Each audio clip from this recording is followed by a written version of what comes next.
Imagine un instant. Une nuit dans la capitale française, une nuit où la Seine a charrié des cadavres, une nuit dont aucun manuel scolaire ne t'a parlé, dont aucun professeur ne t'a entretenu, dont la République elle-même a tout fait pour effacer la trace. Cette nuit existe. Elle a une date précise, le 17 octobre 1961, et c'est sans doute la page la plus noire écrite à Paris depuis la Libération. Sur les pavés des grands boulevards, sur les ponts de la Seine, dans les couloirs sombres du métro des Algériens, ont été tabassés à coups de matraque, étranglés à main nue, abattus à balles réelles, puis basculés vivants dans le fleuve. Tout cela par la police de la République, tout cela sur ordre direct du préfet Maurice Papon. Et ce nom retient le bien parce que c'est le même homme qui, sous l'occupation, avait signé les bordereaux envoyant des familles juives françaises vers Auschwitz. Tu m'entends, le même. Un ancien fonctionnaire zélé du régime de Vichy. Un complice direct de la Shoah recyclé sans broncher dans la haute administration de la Ve République. Et c'est lui qui, ce soir d'octobre 1960, et un ordonne d'ouvrir le feu sur une foule pacifique. Combien de victimes? Pendant des décennies, la version officielle s'est obstinée sur un chiffre 3. 3 morts. 3, c'est ce que la préfecture a annoncé. 3, c'est ce que la presse aux ordres a recopié. 3, c'est ce que les archives ont gravé. 3. Sauf que les historiens dignes de ce nom, les archives, enfin ouvertes, les témoignages des rescapés, racontent une toute autre histoire entre 100 et 300 morts, avec une estimation médiane qui tourne autour de 200. 200 Algériens exécutés en une seule nuit dans la capitale française, balancés par-dessus les parapets, et dont les corps ont remonté à la surface des jours, parfois des semaines plus tard, gonflés, défigurés, irreconnaissables, accrochés aux piles des ponts ou échoués sur les berges en aval. Des hommes ordinaires venus à pied, en bus, en métro, depuis tous les bidonvilles de la banlieue rouge, juste pour défiler en silence contre un couvre-feu humiliant. Et 65 ans après, en cette année 2026, l'État français refuse toujours de qualifier officiellement ces faits de crimes d'État. Pas en toutes lettres, pas sans détour, pas sans ces contorsions verbales qui salissent la mémoire des morts. Aujourd'hui, je vais tout te dérouler. Les faits, les chiffres exacts, les noms, les complicités, les silences imposés. Et tu vas comprendre pourquoi cette mémoire-là est en 2026 plus brûlante que jamais, autant pour Alger que pour Paris, autant pour les enfants du pays que pour la diaspora qui continue de vivre sur la terre des bourreaux. Avant qu'on plonge dans le récit, prends une seconde, écris-moi en commentaire d'où tu me regardes. Algérie, France, Belgique, Allemagne, Royaume-Uni, Canada, Sénégal, Tunisie, Italie, États-Unis, peu importe. Ta ville, ton pays. Et surtout, dis-moi, est-ce que tu connaissais cette date avant aujourd'hui?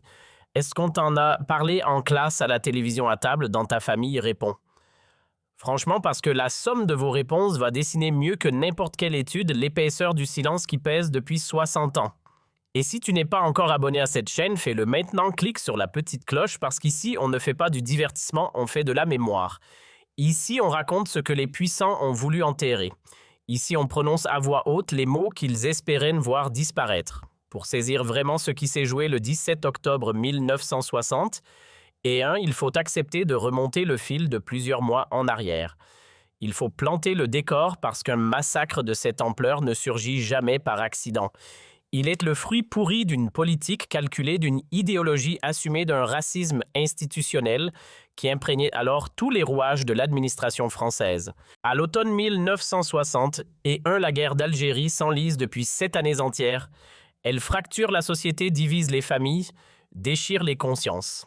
À l'Élysée, le général de Gaulle a déjà compris la fin de partie, l'indépendance est inéluctable. Mais en attendant la signature des accords, le sang coule des deux côtés de la Méditerranée.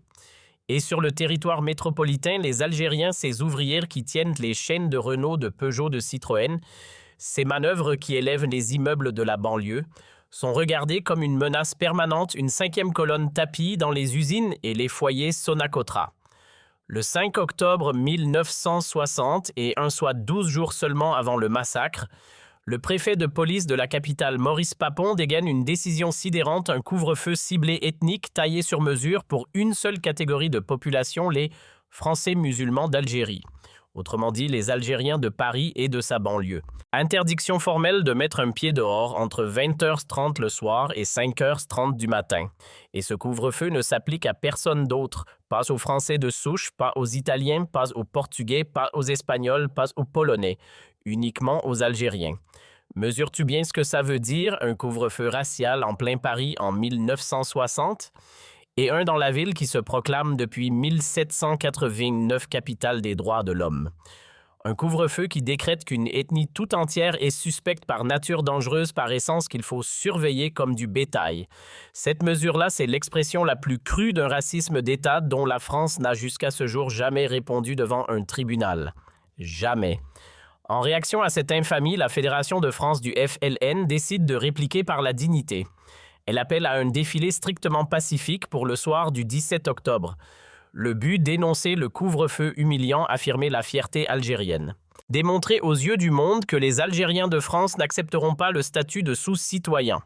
Les consignes envoyées sont d'une netteté absolue, aucune arme, aucune provocation, aucun geste violent. Les hommes doivent se présenter avec leurs épouses et leurs enfants vêtus du costume du dimanche rasé de près, chaussures cirées pour rendre flagrant aux yeux de tous le caractère pacifique du cortège. Et ce 17 octobre, à la tombée de la nuit, ce sont entre 20 000 et 30 000 Algériens qui convergent vers le centre de la capitale. Ils descendent de Nanterre, de Nanterre, de Gennevilliers, de Saint-Denis, d'Argenteuil, de Boulogne-Billancourt. Ils prennent les autobus, s'engouffrent dans le métro, marchent kilomètre après kilomètre, se débarquent par vagues successives sur les grands axes. Femmes voient les enfants tenant la main de leur père vieillard, appuyés sur leur canne ouvrier, à peine sortis de l'atelier, tous habillés proprement, tous calmes. Tous habités par une seule conviction, marcher dignement. Mais ce qui les attend de l'autre côté n'est pas une démocratie, c'est un piège. Maurice Papon a déjà donné toutes ses instructions. La police parisienne est mobilisée comme rarement. Des unités sont postées aux gares principales, aux bouches de métro, sur les artères majeures et surtout le long des ponts de la Seine. Et ces effectifs, dans leur immense majorité, appartiennent à des brigades spéciales des harkis de la police, des supplétifs entraînés à la chasse à l'Algérien, conditionnés psychologiquement à voir dans chaque manifestant non pas un citoyen, mais une cible. La directive officieuse, celle qu'on retrouve dans les archives déclassifiées, et dans les bouches de policiers qui ont fini par craquer des années plus tard, tient en une phrase « Casser cette manifestation par tous les moyens ». Hors de question pour la Ve République de laisser 30 000 Algériens battre le pavé parisien en bon ordre. Ce serait une gifle diplomatique mondiale, une vitrine offerte gratuitement au FLN, au cœur même de la capitale impériale. Empêcher, coûte que coûte, et la machine s'est mise en marche. Dès les premières minutes du rassemblement, les charges déferlent. Les manifestants qui émergent du métro sont cueillis à la sortie des escaliers, plaqués contre les murs en faïence, tabassés à coups de crosse et de matraques jetés à terre, au milieu des voyageurs ahuris. Beaucoup s'effondrent le crâne ouvert avant même d'avoir aperçu le moindre cortège. Sur les grands boulevards autour de Saint-Michel, près de l'Opéra sur le Pont-Neuf, les groupes qui parviennent à se rassembler sont assaillis dans la seconde. Les policiers ne tirent pas en l'air, ils tirent à hauteur d'hommes balles réelles. Des Algériens s'écroulent, le sang inonde les pavés, le rouge se mêle à la pluie d'octobre. Mais c'est sur les ponts que se joue la séquence la plus monstrueuse, celle que l'on désignera plus tard. Par cette pudeur révoltante sous l'expression des noyés du préfet, par dizaines, peut-être par centaines des Algériens sont saisis au collet roué de coups, jusqu'à l'inconscience ou presque puis balancés par-dessus les rambardes de pierre. Pont Saint-Michel, pont d'Austerlitz, pont Neuf. Certains touchent l'eau déjà cadavres, d'autres encore conscients. Ces derniers se débattent dans la Seine glacée d'octobre. Ils hurlent, ils supplient, ils tendent les bras. Personne ne descend les chercher, au contraire. Du haut des ponts, des policiers les regardent couler. Plusieurs témoignages recoupés au fil des décennies parlent d'éclats de rire. D'autres font état de tirs ajustés sur les nageurs comme à la foire. Ferme les yeux une seconde, reste avec moi. Visualise vraiment ce qui se passe. Paris 17 octobre 1960. Et la nuit tombée, l'humidité d'automne, le clapotis noir de la Seine sous les réverbères jaunes, les quais quasi déserts et là-haut sur les ponts, des hommes en uniforme bleu sombre qui soulèvent d'autres hommes par les bras et les jambes et les balancent dans le vide. Des hommes désarmés, Des hommes qui n'avaient violé aucune loi sinon celle de réclamer leur dignité. Des pères, des grands-pères, des fils de 20 ans qui devaient se marier l'année suivante. Tous précipités dans une eau gelée, tous condamnés à mourir noyés ou abattus par des fonctionnaires assermentés de la République française. Ce que je te raconte, ce n'est pas un roman, ce n'est pas un récit grossi, ce n'est pas une exagération militante. C'est un fait historique solidement étayé par les chercheurs universitaires, par les dépositions des survivants, par les pièces d'archives ouvertes au compte-gouttes, par les confessions tardives de policiers rongés par leur conscience. Un fait historique sur lequel la France a menti pendant 4 décennies pleines. Le lendemain matin, le 18 octobre, les quotidiens français titrent sobrement sur 3 morts. Le préfet convoque la presse. Devant les micros, il déclare avec un aplomb glaçant que ces hommes ont fait preuve de discipline et de sang-froid. Il évoque quelques accrochages mineurs. Il ment. Il ment face aux caméras. Il ment face à la nation. Il ment en sachant pertinemment que des centaines d'Algériens gisent au fond du fleuve par sa faute. Et ce mensonge va tenir sans presque aucune fissure pendant 40 longues années. Si ce récit te retourne le ventre autant qu'il me retourne le mien, prends 1 seconde pour cliquer sur le pouce bleu en bas de la vidéo. Un geste minuscule. Mais ce geste multiplié par des milliers, c'est ce qui maintient vivante la mémoire de ces noyés anonymes. Chaque pouce levé est une voix qui s'ajoute. Chaque partage est un refus net de l'effacement. Chaque commentaire est une pierre posée dans le mausolée invisible que nous bâtissons ensemble pour les morts d'octobre. Maintenant, parlons de l'après, parce que l'après est à sa manière, presque aussi indigne que la nuit elle-même. Dans les jours qui suivent, l'appareil policier déploie une opération de camouflage méthodique. On repêche des corps en silence à l'aube, à l'écart des regards. On laisse d'autres dépouilles dériver tranquillement vers Laval. On en retrouvera des semaines durant jusqu'à Rouen, jusqu'à l'embouchure de la Seine, jusque dans les filets des pêcheurs normands. Les familles qui partent à la recherche des leurs se cognent à un mur d'acier administratif. Les hôpitaux ne donnent aucune information. Les commissariats nient avoir vu qui que ce soit. Les morgues claquent leurs portes. Et parallèlement, des milliers d'Algériens sont raflés cette nuit-là, entassés dans des centres de détention improvisés, le Palais des Sports, le Parc des Expositions, le stade Pierre de Coubertin. Des lieux qui 20 années auparavant avaient servi exactement au même usage, mais avec d'autres victimes, les Juifs, avant leur déportation. La symétrie est glaçante. Mêmes enceintes, mêmes procédés, parfois les mêmes hauts fonctionnaires aux manettes. Le silence se referme alors comme un couvercle de plomb.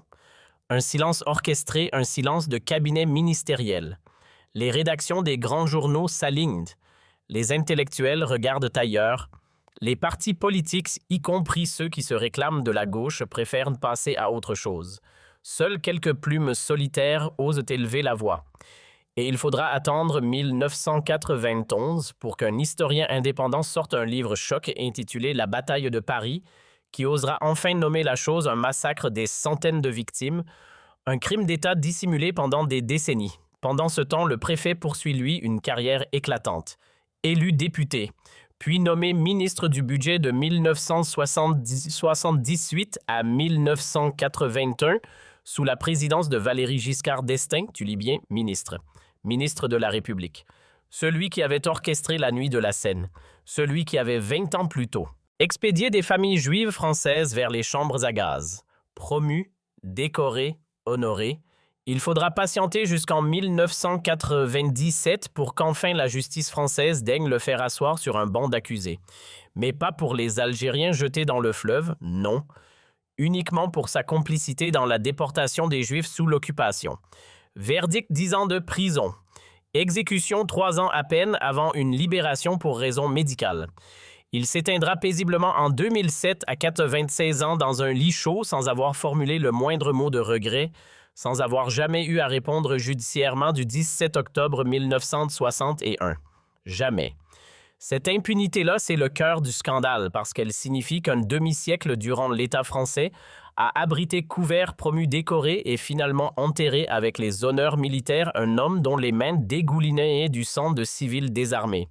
Et cette protection raconte quelque chose de profond, de structurel sur la République. La vie d'un Algérien ne pesait dans la balance officielle pas le centième de celle d'un grand commis de l'État. Alors je te pose une question et je veux ta réponse réelle dans les commentaires. À ton avis, pourquoi la France a-t-elle si farouchement protégé cet homme pendant un demi-siècle? Par racisme structurel pur, par crainte que sa chute n'entraîne dans son sillage la mise en lumière d'autres crimes commis pendant la guerre d'Algérie, par solidarité de caste entre les hauts fonctionnaires qui se tiennent tous par la barbichette, ou tout simplement par incapacité psychique à admettre qu'au cœur de Paris en 1960, la République a pu tuer froidement des centaines de civils sans armes. Donne-moi ton analyse, parce que ta réponse va révéler à quel point tu as compris ou pas la mécanique profonde du déni à la française. Abordons à présent la question de la reconnaissance ou plus précisément celle du refus persistant de reconnaître. Pour bien saisir l'ampleur du problème, il faut regarder en face l'état des lieux tel qu'il se présente aujourd'hui. Pendant 4 décennies entières après la Nuit sanglante, l'État français officiel s'est arc-bouté sur une posture unique, la négation absolue. Le bilan humain réel nié. Les conditions exactes du déchaînement policier maquillé. La chaîne de commandement qui remontait jusqu'à Papon effacé. La responsabilité institutionnelle de la préfecture diluée. Tout, absolument tout, a été enfoui sous un manteau d'oubli organisé. Il faudra attendre 2001 pour qu'enfin un premier geste symbolique soit posé. Bertrand Delanoë, alors maire socialiste de la capitale, fait apposer une modeste plaque sur le pont Saint-Michel. Une plaque presque timide, gravée d'une inscription qui rend hommage aux nombreux Algériens tués lors de la sanglante répression du 17 octobre 1961. C'est un commencement, certes, mais regarde bien qui porte ce geste, c'est l'Hôtel de Ville de Paris, ce n'est pas l'Élysée, ce n'est pas Matignon, ce n'est pas la République dans son ensemble. Une simple municipalité de gauche endosse seule un fardeau que le pouvoir central refuse obstinément de toucher du bout des doigts. 11 années plus tard, en octobre 2012, c'est au tour du président François Hollande de prendre la parole. Il salue la mémoire des disparus. Il ose le terme « sanglante répression ». Mais soigneusement, il évite le mot « massacre ». Soigneusement, il contourne l'expression « crime d'État ». Soigneusement, il s'abstient de mettre en cause directement le gouvernement qui était aux affaires en 1961. Une reconnaissance tronquée. Une reconnaissance qui s'arrête en chemin, une reconnaissance qui laisse les familles des victimes le ventre vide. Puis arrive 2020 et un 60e anniversaire des faits. Emmanuel Macron franchit un pas de plus. Le 16 octobre, il se déplace en personne sur le pont de Bezons.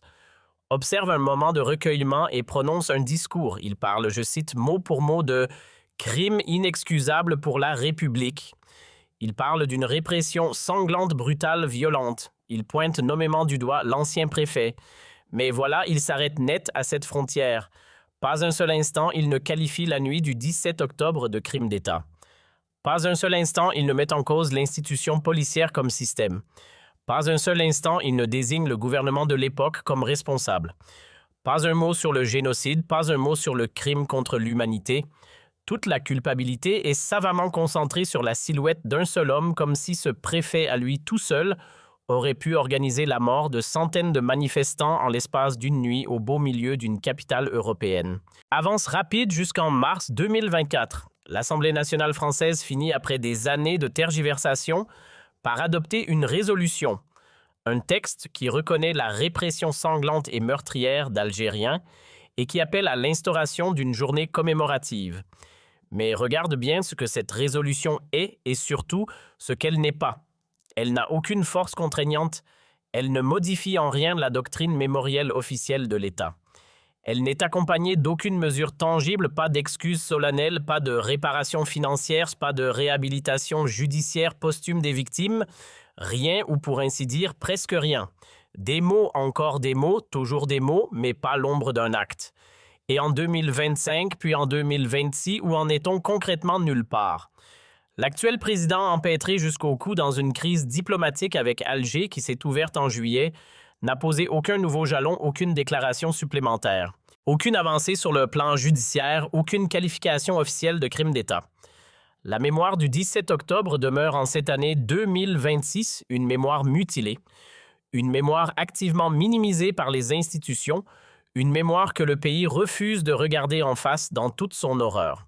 Si cette analyse résonne en toi, fais ce qui est en ton pouvoir. Transmets cette vidéo à un proche qui ignore tout de cette histoire, à un ami français qui n'en a jamais entendu parler dans ses cours d'histoire, à un jeune de la diaspora algérienne en quête de ses origines. Transmets parce que chaque transmission est en soi un acte mémoriel. Chaque transmission est une pierre supplémentaire ajoutée au mausolée invisible que nous érigeons ensemble pour ces morts qu'on a voulu effacer. À présent, il faut qu'on attaque une dimension absolument cruciale de l'affaire. Pourquoi cette reconnaissance reste-t-elle systématiquement à mi-chemin? Pourquoi la France refuse-t-elle encore et toujours de qualifier le 17 octobre 1960 et un de crime d'État dans toute sa force juridique? Je vais te livrer 3 explications et tu vas voir comment elles s'emboîtent. Première explication, l'effet domino juridique. Si Paris reconnaît officiellement le 17 octobre comme un crime d'État, alors par cohérence, par effet de chaîne, il faut reconnaître aussi les séances de torture et les exécutions sommaires perpétrées par l'armée française sur le sol algérien pendant 8 années de guerre. Il faut reconnaître les camps de regroupement où l'on a parqué des populations rurales entières. Il faut reconnaître l'usage du napalm sur les villages kabyles et kaouis. Il faut reconnaître les essais nucléaires à ciel ouvert dans le désert saharien qui irradient encore aujourd'hui les nappes phréatiques. Une reconnaissance en entraînerait 10 autres et chacune ouvrirait un dossier explosif, dossier de réparation matérielle, dossier de poursuite pénale, dossier d'indemnisation des descendants. Paris redoute cette avalanche, alors Paris bloque dès la première marche de l'escalier. Deuxième explication, le rapport quasi-religieux que la République française entretient avec sa propre mythologie. Dans l'imaginaire collectif national, la République n'est pas un simple régime politique, c'est un récit sacré, un mythe fondateur. Elle est censée incarner 3 mots gravés au fronton des écoles liberté, égalité, fraternité. Admettre qu'en 1961, en pleine capitale, cette même République a fait massacrer des civils non armés sur ordre d'un de ses hauts fonctionnaires, c'est briser net cette icône. C'est dire à voix haute que la République a du sang sur les mains et pas seulement le sang versé contre des envahisseurs étrangers, mais le sang de civils innocents qu'elle avait précisément la mission constitutionnelle de protéger. Cet aveu-là, le récit national français se sent incapable de le porter. Il le juge trop dévastateur pour la cohésion identitaire du pays. Troisième explication, et c'est peut-être la plus brûlante d'actualité, reconnaître pleinement le 17 octobre 1960, et un comme crime d'État renforcerait considérablement le rapport de force diplomatique d'Alger dans toutes les négociations mémorielles à venir. Cela offrirait à l'Algérie un levier moral colossal pour exiger des excuses officielles élargies pour réclamer des réparations chiffrées pour obtenir la restitution des archives encore verrouillées. Or, dans le climat de tension ouverte que connaissent actuellement les 2 capitales, Paris se garde bien de mettre une telle arme entre les mains de son adversaire. Alors elle joue l'ambiguïté calculée. Elle reconnaît un peu, mais jamais trop. Elle parle, mais sans jamais conclure sa phrase. Elle entrouvre la porte, mais s'arrange pour que personne ne puisse la pousser totalement. C'est cynique, c'est froid, c'est calculé au millimètre, mais c'est la réalité brute du dossier. Et tant que cette logique géopolitique continuera à dominer les arbitrages, la mémoire des morts du 17 octobre restera incomplète, piétinée, instrumentalisée par des calculs politiques contemporains qui n'ont strictement rien à voir avec la justice que l'on doit aux victimes. Maintenant, je veux te poser une dernière question et je veux vraiment sincèrement ta réponse en commentaire. À ton avis, face à ce déni structurel, quelle stratégie l'Algérie devrait-elle adopter? Première option, exiger une reconnaissance officielle pleine et entière du 17 octobre 1960 et un comme crime d'État accompagné d'excuses formelles et de réparations financières chiffrées. Deuxième option, porter le dossier devant les juridictions internationales compétentes comme la Cour pénale internationale. Troisième option, ériger le 17 octobre en journée nationale de commémoration officielle en Algérie avec une forte visibilité internationale médiatique. Quatrième option, tout simplement continuer le travail de fond que font les chaînes indépendantes, les historiens libres, les documentaristes engagés en transmettant la mémoire par les canaux non officiels. Dis-moi quelle priorité tu retiens. Argumente ton choix. Parce que cette question touche directement à l'honneur des morts, et l'honneur des morts lui n'est jamais soumis à la prescription. Avant que je te laisse, je veux que tu emportes avec toi 5 points absolument essentiels. 5 points que tu dois être capable de réciter par cœur à n'importe qui. À ta famille, à table, à tes amis, au café, à tes collègues de bureau, à tes propres enfants, le jour où ils te demanderont qui étaient ces morts d'octobre 1961.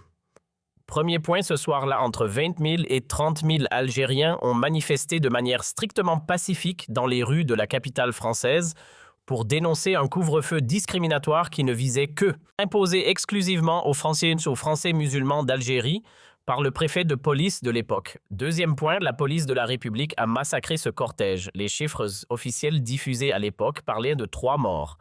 Les historiens sérieux et indépendants estiment le bilan réel entre 100 et 300 victimes.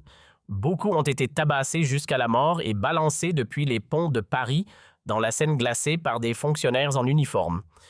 Troisième point, le préfet qui a donné les ordres était précisément l'homme qui avait 2 décennies plus tôt orchestré la déportation de Juifs français vers les camps d'extermination nazis. Jamais il n'a été poursuivi pour les faits du 17 octobre. Il s'est éteint en 2007 sans avoir prononcé le moindre mot de remords. Quatrième point, la reconnaissance officielle française est restée systématiquement bancale. En 2020, le chef de l'État a parlé de crime inexcusable et a mis en cause personnellement le préfet, mais sans jamais employer la qualification de crime d'État. En 2024, le Parlement a voté une résolution purement symbolique dépourvue de tout effet juridique réel. Et nous voici en 2026 avec une mémoire toujours bafouée, toujours partielle, toujours manipulée, au gré des considérations diplomatiques du moment. Cinquième point, cette mémoire reste pourtant fondamentale, indispensable, vitale pour les descendants directs des victimes, pour toute la diaspora algérienne installée en France, pour la dignité des 2 peuples, des 2 côtés de la Méditerranée et surtout pour qu'aucun État démocratique au monde ne puisse plus jamais s'imaginer pouvoir massacrer des civils désarmés en restant impunis. Pour finir, voici 3 actions concrètes que je te demande personnellement. 3 choses simples, accessibles et n'importe qui, mais d'une importance capitale. Première action, laisse-moi en commentaire le pays depuis lequel tu suis cette vidéo. Et dis-moi en toute honnêteté si tu connaissais cette page d'histoire avant de me regarder aujourd'hui. Si oui, comment l'as-tu découverte? Par quel canal? Sinon, pourquoi crois-tu que cette histoire n'a pas été enseignée là où tu as grandi?